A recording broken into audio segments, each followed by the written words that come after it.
How will you address the continuing air quality issues surrounding the city?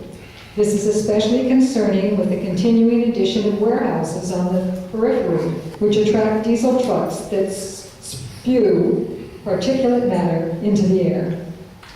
You know, that's a really interesting question, because at the Winter Wonderfest that we had last year, we had the environmental group putting on a booth, and one of my concerns to them, although not related to gas and diesel, was natural gas. I'm in the natural gas world. We're regulated, we're monitored on natural gas emissions, which is harmful to our ozone.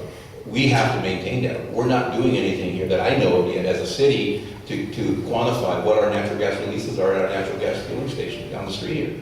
So I encourage them to start looking at that, reach out to people like myself, experts in that field. Those will help with all the other emissions. You know, I was also in the carbon dioxide industry in food processing. That's also harmful, but again, not regulated. So there's a lot of issues that kind of just fall to the wayside because nobody knows until we see a hole in the sky and then we have rain for 19 years like we had this winter, right? I haven't seen that since I was a kid. It was normal here. We haven't seen that in a long, long time. But we just can't wait. We got to stay on top of this. Sean.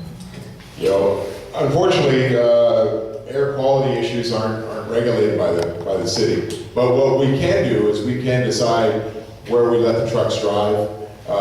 You know, it's more about a traffic plan, trying to directing the trucks out of our residential areas and keeping them into in the commercial areas. You know, but as far as emissions and all those other things, you know, that's outside the city's purview. We really don't have the means to regulate that, nor do I believe the city has the authority to regulate that. It doesn't fall within our purview. But how we can handle the emissions problem within our neighborhoods is through traffic plans, directing the trucks, you know, into commercial zones and industrial zones.